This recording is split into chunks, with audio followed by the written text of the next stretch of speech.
The desired outputs we want our model to learn are fed into the decoder block. Think back to our example of French to English translation.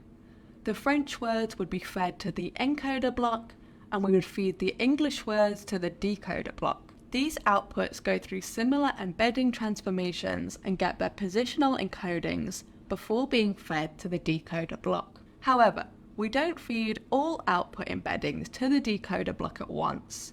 They go through the masked multi-head attention layer. This is similar to the multi-head attention layer we saw in the encoder block, but we say it is masked because we need to hide some of the information on the outputs at this stage to make the model learn. We allow the model to see all the French input words, and when I say words, I really mean the intention vectors for these words.